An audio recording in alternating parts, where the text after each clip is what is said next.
Muy bueno decirlo al revés, ¿no? Y te revelás como que no conocías ni el tema ni la canción. Bueno, el otro día me crucé con unos reels que me gustaron mucho en el Instagram de @JavitoLedesma, porque había historias que me interpelaban, que me despertaban curiosidad y demás, que son historias de empresas y marcas que nos fueron acompañando a lo largo de la vida. Y después descubrí que había un periodista detrás de todo eso, que se llama Javier Ledesma, que nos cuenta la historia de las marcas, sus curiosidades, y que sería como una suerte de el CEO de las misceláneas. Así se presenta él, vamos a hablar con él en este momento. Hola Javier, ¿cómo estás? Gracias por venir. Hola, ¿qué tal? Gracias por la invitación. Sí, SEO me gustaba porque como hablo de negocios, dije, bueno, soy mi propio jefe. Excelente. Y un poco lo sos, ¿no? Porque desde que empezaste con este canal, ¿qué es? Más o menos 2020, ¿no? Sí, 2020, julio 2020, publiqué el primer video en YouTube. Plena pandemia. Plena pandemia, estaba solo en mi casa, estaba trabajando y tenía mucho tiempo, la verdad, para pensar. Y siempre había tenido ganas de hacer algo audiovisual. Al principio yo estudié comunicación, quería hacer documentales, ¿no? Un poco pretencioso al principio, me di cuenta que no iba a hacer documentales, pero me divertía, como trabajaba de periodista de negocios, me divertía todo ese mundo y todas esas historias. Y dije, bueno, no hay nadie contándolas. Así que, ¿por qué no hacerlo en YouTube? Que además, como no tenía cable, consumía YouTube todo el tiempo y era mi cable. Y dije, bueno, vamos a hacerlo por ahí. ¿Y hoy por hoy podés vivir de esto? ¿O más o menos? Sí, hace 6 meses me dedico full time ya al canal y estoy viviendo de eso, por suerte. Así que sí, puedo decir que se puede vivir de ser youtuber, pero tampoco obvio. Para tanto, ¿no? Grandes pero sí, claro, exacto. No, pero... y además pienso que agarra un métier que lo vinculamos a lo retro y a la nostalgia, pero también algunos ya nos volvemos hinchas de una marca. O sea, somos capaces de llevarlo en una remera. Sí. Pero si es una marca, no es un equipo de fútbol. No, y está esta cosa de la nostalgia, a mí yo vi alguna cosita que subiste de Sacoa, de Pan, pero ahora vamos a entrar un poquito en esas historias en particular. Pero al ser una persona de 47 años, yo creo que Emi también me vas a entender, que cada vez que nos ponen algo de esas marcas que fueron tan relevantes, nos enganchamos, ¿no? Total, todo el tiempo, sí. Quiero saber, o sea, a veces, no sé si te pasa investigando que vos tenías un recuerdo y cuando investigás no coincide, o... Sí, en verdad me pasa mucho que uno tiene un recuerdo además gustativo de algunos productos y después los volvés a probar, está bien que cambian con el tiempo, decís, me lo acordaba más rico. Sí, y de tamaño también. Siempre me los acordaba más grandes. Yo le echo la culpa al producto. Yo digo, este chocolate ahora no es tan bueno. Claro. Para mí es eso. O también pasa con marcas que decís, para mí esto era gigante y en verdad era una empresa chiquita o así, o al revés, pensás que era algo tuyo, propio, chiquito, y en verdad era una multinacional que estaba en todos lados, que tenía un montón de locales, pero sí, pasa que las marcas también están tan conectadas con nuestra vida que pasan en marcas de alfajores, marcas de yerba, que la gente se hace hincha de uno y subís un video de uno y decís, no, esta es malísima, para mí mi favorita es esta otra, no, vos no sabés nada, no tenés paladar, y así se pelean en los comentarios. ¿Y cuál te generaba más curiosidad a vos para empezar a investigar? Y el primer video que hice fue de las papas en tubo. Buenísimo. Yo en un momento, no sé si se acuerdan, que hubo como un boom de papas en tubo, de marcas saliendo de todos lados. De supermercados quizás más pequeños en arranque, pero que también las tenían. Y me había interesado todo ese mundo de, ¿por qué si hay tanto boom acá no hay una fábrica de papas en tubo? Y entonces ahí eso fue como un poco el disparador para empezar a hacer los videos y ese fue como la primera incógnita que me planteé. Pero después hay un montón de historias que quizás yo empiezo a investigar la marca y encuentro algo interesante o sé algo interesante y a partir de ahí encuentro muchas más cosas de la historia o quizás marcas que no me interesan a priori, pero que hay historias interesantísimas por algún detalle puntual que a partir de ahí, se viene toda una avalancha de datos que a mí me puedo quedar horas además viendo videos. Eso está bueno. Para la clase media, esa papa de tubo, la primera, era como la caja de alfajores marplatense. También traerte una. Claro. Es los 90. Sí, pero tener una te marcaba aspiracional. Obvio. Consumo de mira, yo como papa de tubo. Claro, sí. Yo soy 90s, entonces es como que viví toda esa época y un poco me marcaron todas esas marcas de esa época, pero hay otras que también, a partir de cosas que me cuenta mi mamá o mi papá, y a partir de ahí empiezo a investigar y encontrás marcas que a toda otra generación quizás lo marcaron, y me doy cuenta, por ejemplo, yo en TikTok pensé que la gente era todo público joven y que no había gente más grande, y empecé a subir contenidos retro y vi que pegaban y dije, che, hay toda una comunidad de gente de más de 30, 40, 50 que está en TikTok y que le gustan esos contenidos y que también quiere ver esas historias. Lo que más funcionó es Pampernick, lo que más funciona, estoy pensando en esas marcas que nos tocan el corazón. Sí, bueno, Pampernick es seguro y aparte a mí me fascinó. Yo no llegué a verla porque tenía 7 años cuando cerró Sí. Pamper, pero me fascinó ver la cantidad de gente que dice, che, fue mi primer trabajo, yo trabajé ahí, y se empiezan a encontrar las personas de,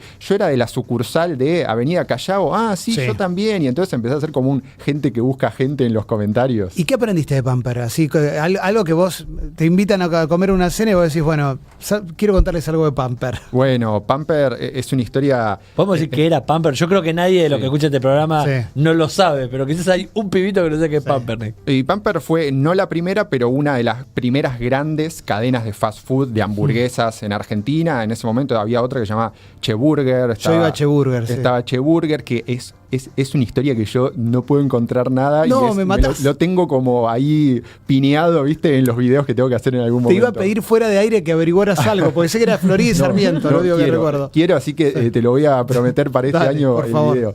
Pero fue la primera grande antes que llegaran todas las marcas estadounidenses.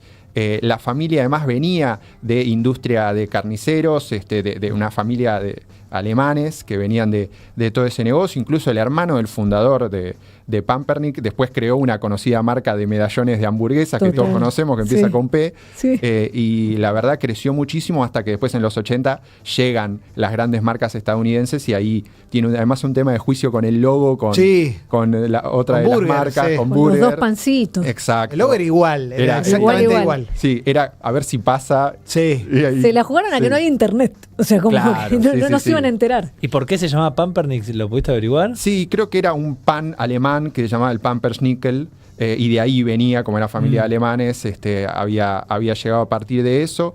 Y después, hoy, algo gracioso es que hoy los dueños de la marca Pamper hace poco relanzaron la marca, pero con jamón, fiambre en supermercados con el hipopótamo. Lo vi en tu que reel, sí. Es rarísimo.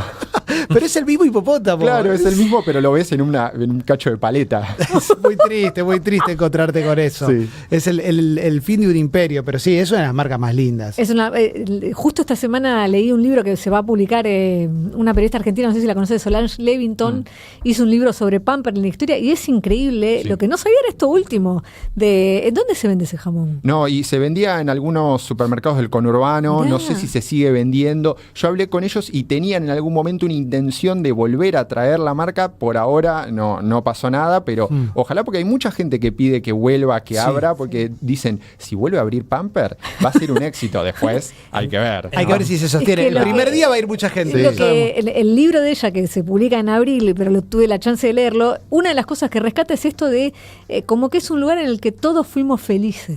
Es verdad. Hay una cosa, En Pamper se sensación. festejaban cumpleaños también. Sí. Yo fui a cumpleaños en Pamper. También era aspiracional. El otro día te mostré las tarjetas de Sí. invitación de un compañerito y Soda Stereo presentó su Sí. primer disco en Sí. Pamper. No, aparte ellos, los dueños de Pamper, en un momento habían contratado a un artista plástico para que diseñara todo el interior de los buenísimo. locales. Entonces tenían como una estética muy pensada, quizás distinta de lo que hoy vemos, que parecen más o menos todos parecidos, pero tenía como algo mucho de trabajo detrás. Y después, hasta que los dueños originales terminan vendiendo, pasa a otros dueños y ahí empieza la caída ya a fines de los 90. Sí, arranca como el sistema de franquicias y ahí es interesante porque decís, bueno, cuando no tenés control y empiezan a hacer cualquiera. O sea, hay algunas sucursales que vendían yogur. Bueno, te encargo Fat Rackers, o ya la hiciste. Fat No, Rackers. todavía no. Esa Ok, me lo voy a anotar. era la hamburguesería que era como la más top de los 80 también, que le ponías el queso apretando un botón y que te caía el queso, o sea, te la preparabas vos la hamburguesa. Ese era el diferencial, claro. Era el diferencial, era muy de cheto. Sí. Bueno, vamos con un par más, vamos con Sacoa, por ejemplo, porque Sacoa todavía está. Porque comida rápida y fichines van Sí, juntas. obvio. Sí, comida rápida, fichines, una gaseosa en la Claro, mano. sí, obvio. Sí. Y Sacoa, para mí, el dato más curioso de Sacoa es el origen del nombre. Sí. Que realmente uno es como que se te rompe el corazón cuando te enterás. Ay, Sacoa no. es una empresa marplatense, ¿no? Que empieza al principio con la familia Mochkovsky, que empiezan manejando unas rocolas, unos pinballs ahí en distintas ciudades. todo sin tener un local propio, hasta que en el 69 ellos abren el famoso local ese de la peatonal de Mar del Plata, que estaba en el edificio Sacoa, que tenía su nombre por la Sociedad Anónima Constructora de Obras y Afines.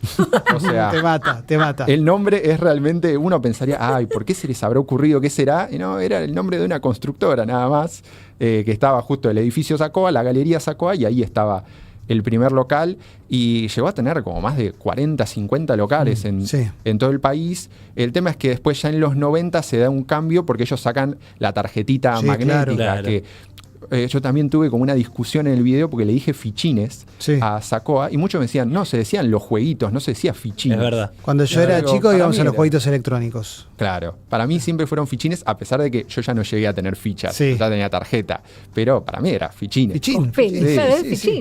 Yo jugaba con fichitas. Sí, y Sacoa creo que es quien mejor institucionalizó la idea de los otros juegos que no son fichines, digo. Sí. Esa cosa más grande, más traída afuera, como, no sé. Lo gracioso de ellos, o va por lo gracioso o interesante, es que se habían hecho muy amigos de algunos peces gordos de la industria de los juegos. Por ejemplo, la familia había viajado a Estados Unidos y había pegado buena onda con el fundador de Atari. Excelente. Y consiguió que les dieran también como la placa del Pong para traerlo primero acá a la Argentina. Se habían hecho amigos del japonés de Namco, también para traer el Pole Position u otros juegos. Entonces es como que estaban muy a la vanguardia de toda la industria para ese momento. Después empieza a crecer todo lo que es los centros de entretenimiento familiar, que es como se les dice en la industria, y surgen un montón de otras marcas, pero Sacoa siempre había sido el gran exponente de toda esa industria, y después en los 90 crean esta empresa paralela que es con el sistema de las tarjetas para vendérselo a otras empresas, y hoy con eso están en 70 países, o sea, están en Ghana,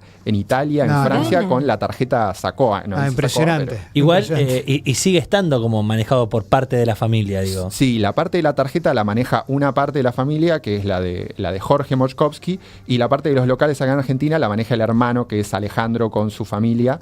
Entonces quedó como dividido el negocio. Sí, creo que es Alejandro. Hace poco vi un docu que contaba un poco esta historia de Sacoa, y en un momento contaba que él fue niño, y fue niño hijo del dueño de Sacoa. Claro. Tremendo. Y uno piensa con mis amigos, ¿qué me gustaría que mi papá sea dueño de un local?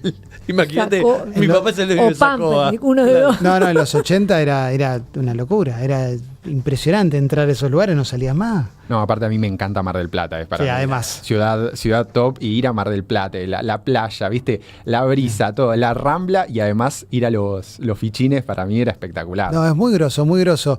Se me van ocurriendo un montón de historias, pero tenemos algunas anotadas para ir peloteando. Tengo anotado Shenga. Sí. Yo hablé con la creadora del Shenga, la original, que sabe además de Gerardo Sofovich. Muy bueno. Hablé con ella y le pregunté y le dije... ¿Quién es esa persona? Perdón. Es una mujer oriunda de Tanzania, de familia británica, se llama Leslie Scott, que ella en verdad lo creó en los 70 en la familia. Se fueron de vacaciones a Ghana. El papá compró como unos pedazos de madera de una fábrica, que eran retazos, y empezaron a jugar a apilarlos. Y como que les gustó el juego familiar y dijeron, che, vamos a comprarle más maderas para tener de sobra en casa. Y empezó a llevarlo a las juntadas con los amigos, les gustaba. Y en los 80 dijo, che, bueno, tengo ganas de hacer algo por mi cuenta, tengo este juego, ¿por qué no lo empiezo a vender? Y lo lanza en el 83. Shenga, además, ella es oriunda de Tanzania, se abre en Swahili allá. Shenga en Swahili significa construir. Buenísimo. Entonces de ahí viene el nombre, y ella no tiene durante mucho tiempo el juego porque se dio cuenta que soy una sola persona, no puedo comercializar esto a nivel mundial yo sola. Termina delegando la representación en el hermano de una amiga, que se vuelve como el representante a nivel mundial, y ella quedó como embajadora de Shenga, de entrevistas. Tiene además una empresa de juegos con su hija, que siguen creando juegos de mesa. Pero bueno, el Shenga después terminó siendo un fenómeno mundial, que llegó acá además con Gerardo Sofovich. Y ella sabe de Gerardo. Sabe de Gerardo. Le pregunté y me contó que vino una vez a la Argentina y que le contó a un taxista que ella era la creadora del Shenga, y que el taxista como enloqueció, le contó de de Gerardo Sofovich. En mi canal tengo el video con la entrevista de ella contándolo, que es muy gracioso. Bueno. Pero ahí se dio cuenta y dice, es increíble la verdad lo que este señor logró y la relación que tiene la gente argentina con el juego del Shenga gracias a este programa. Muy bueno, me encantan estas historias, me vuelve loco, vuelve loco. Sobre todo la visión de Sofovich de darse cuenta que un juego largo, porque es más o menos de promedio largo, sí, es verdad. con charla contra un contrincante que era un invitado, podía sostenerse en la tele. Claro. Sí. Y también te metes con marcas, si bien el Shenga no salió acá, pero te interesan las marcas internacionales también. Sí, hay, o sea, la verdad la gente se termina relacionando más con las marcas argentinas. Sí. Pero a mí me interesa en verdad de todo, hay un montón de marcas que averiguo, que investigo y después no terminan siendo videos, pero es simplemente por interés, no sé, veo documentales en plataformas todo el tiempo, leo libros porque me divierte saber, pero usualmente hago más contenidos de marcas argentinas porque es como lo que termina apelando un poco más a la fibra emocional de la gente, pero por ejemplo Shenga para mí terminaba siendo, más allá de que sea una marca internacional, a nosotros nos apelaba por todo este vínculo de, yo me acuerdo de ser chico y estar viendo la noche del domingo a Luciano Pereira tirándole un Shenga en la cabeza. Un Shengazo. Momento único de la historia. Yo te quiero pedir que se me están ocurriendo cosas para pedirte. Sí, obvio. Las empresas de juguetes de acá que sacaron muñecos de He-Man sin ser muñecos de He-Man. Okay. Con los mismos moldes, tipo Los Guerreros del Mañana, Lucha Fuerte, todo eso que después seguramente algún temita tuvieron con Mattel. Claro, era como el videojuego sin licencia que decía Man Red. Exacto, viste, Monkey Donkey, era Donkey Kong, sí. Y te quiero preguntar, Javi, por la mayoría de estas empresas nacionales, ¿la mayoría tienen que ver con familia? Porque la primera que se me viene siempre es Ford, Felford y toda esa historia, pero la mayoría son primero una construcción familiar. Y en su mayoría sí, después hay muchísimas que durante un periodo terminaron siendo absorbidas por multinacionales o por grandes grupos económicos argentinos, pero casi todas en su mayoría empiezan con una historia familiar. Por ejemplo, en ese caso Felipe Ford, que le regalaron a él, en verdad le vendieron queriendo hacer como un chiste, una piedra y una bolsa de cacao, y el chico que se lo vendió dijo, le hice unos mangos a este Gil, y el tipo terminó fabricando chocolate y vendiéndolo hasta que abrió su propia bombonería, la Delicia Felipe Ford, y después se terminó construyendo en todo eso. Pero sí, hay muchas, no sé, bizcochitos, pastas que empiezan como empresas familiares y después se venden, pero sí, eso es lo que más me gusta, las historias familiares, ver los árboles genealógicos, el boletín oficial. Yo soy un nerd de esas cosas, pero te cuentan la historia de las empresas a partir de documentos nada más, porque tenés años, personas, y es súper interesante. Bueno. Y en un momento hablabas del tema de los sabores, que a veces uno le echa la culpa a la empresa y dice, no, cambiaron la calidad, algo cayó. ¿Pudiste comprobar algo hablando con los dueños? Tipo, si a veces es que nosotros teníamos, no sé, una papila gustativa a los 6 años y a los 25 ya tenés otra, o realmente hay una degradación de algunos productos. No, sí, a veces hay un cambio en las materias primas. La mayoría de las veces no te van a decir que hay un cambio en las materias primas. Suele haber muchísimo cambio cuando justamente se traspasan de empresa familiar a multinacional o empresa grande, que quizás empieza a retocar algunos costos y dice, bueno, acá podemos reducir, el cacao va a ser de esta manera. Pero también me parece que hay algo de eso de las situaciones de consumo, en la cual, no sé, cuando tu mamá o tu papá llegaba y te regalaba ese chocolate, para vos eso representaba una cosa distinta porque lo comías y recordás ese sabor, y después lo probás ahora y ya no tenés quizás todo ese contexto que te construye el sabor. Pero la marca sigue representando eso. Por eso es como no conozcas a tus ídolos. Total, sí. Y pienso, a ver si hay algún otro mito, pero uno que a mí más me gusta, que no sé si es mito o no, es que, por ejemplo, Cachafaz en realidad es un empleado díscolo de Habana, que se fue con la fórmula y arrancó su propia alfajorería. La empresa, la industria de los alfajores está llena de esos mitos que a mí me encantan. La verdad no lo pude comprobar nunca. Tengo entendido que es una familia los que crearon Cachafaz. Sí, de Villaluro, ¿no? Y yo tengo otra historia vinculada. Que es un amigo de Fernando Ruiz Díaz. Y que Fernando Ruiz Díaz le prestó la primera guita para hacer Cachafaz. Ah, no sabía. Y después ellos le prestaron guita a él cuando también necesitaba para comprar los instrumentos. Por eso, la sociedad dueña del alfajor se llama Ensincro, justamente por Catupecu. Nunca lo pude chequear, pero puede ser algún empleado, esas cosas tampoco nunca se saben. Además los de Cachafaz son muy, muy perfil bajo, no hablan, entonces creo que nunca lo vamos a saber, a menos que algún día uno levante la mano un arrepentido y diga, sí, fui yo. A mí me fascina cuando son perfil bajo y no sabes nada de ellos. Ay, sí. Eso me vuelve Le hace muy bien loco. a la marca. Eso me vuelve loco. Hablemos de Gativideo, un poco, que también es como otra de esas marcas que a mucha gente la lleva a un momento determinado. Sí, para mí era ir a alquilar, tenía un local de alquiler de VHS enfrente de mi casa, iba todo el tiempo a alquilar, a devolver y escuchar la música de Gativideo. Además es como que se te eriza los pelos de brazo. Claro, este es Los legales. Silhouette de Kenny G. Sí, sí. Pero Gativideo en verdad arranca en los 80, no arranca como Gativideo. Porque en verdad la familia Escalela, que son los fundadores, empiezan cuando arranca toda esta movida de las videoeditoras, ¿no? Que se empieza a masificar el tema de poder pasar las películas del cine a que la gente las pueda tener en la casa. Y ellos tenían los derechos de algunas de las productoras, por ejemplo MGM, etcétera, y habían creado 2 sociedades que eran Legal Video y Videoman. Y después, en un momento, por un proyecto en San Luis que les daban beneficios impositivos para poner una planta de multicopiado, les dicen, tenés que tener otra sociedad. Y le ponen Gativideo. Pero que eso es una cosa hermosa cuando uno recibía el VHS que decía hecho en San Luis. Sí, El hecho en San Luis. Y el fundador de Gativideo, charlé con él y me dijo, nunca me gustó el nombre, la verdad. Pero después terminó pegando y no me quedó otra que aceptarlo, pero yo nunca lo quise poner, Gativideo, y así quedó. El tema es que Gativideo llegó a tener además un montón de permisos para producir películas de Disney, etcétera. Y después, bueno, con la llegada del DVD, la piratería, ¿no? Que además te ponían la publicidad que básicamente te explotaba el VHS. El Marajá de San Telmo. Qué espectacular. Y después ya hacia fines del 2000 ya empiezan a caer todas esas empresas, Elecatel, ABH, duró un poquito más, pero Gativideo a fines del 2000. ¿Alguna se reinventó? Digo, como así como Pamper que terminó en los jamones, ¿alguna se reinventó? ¿Algo que recuerdes? Bueno, en este caso, por ejemplo, ABH intentó reinventarse haciendo tablets, haciendo otros tipos de productos, pero tampoco duró tanto. Los Escalela, los dueños de Gativideo, Luis Escalela en particular, se dedicó después más a lo que era producción de cine con Argentina Sonofilm, y hoy es presidente de la Asociación de Productores Internacionales de películas. Hay muchas en verdad que tratan de reinventarse. Quizás, bueno, Gativideo es una banda ahora. Sí, es verdad. Entonces está registrada con ellos la marca, entonces de alguna manera sigue viva. Muy bueno, muy bueno. Teníamos sobre todo de DeLorean, que es una de las marcas más míticas de la historia, pues es el auto de Volver al Futuro.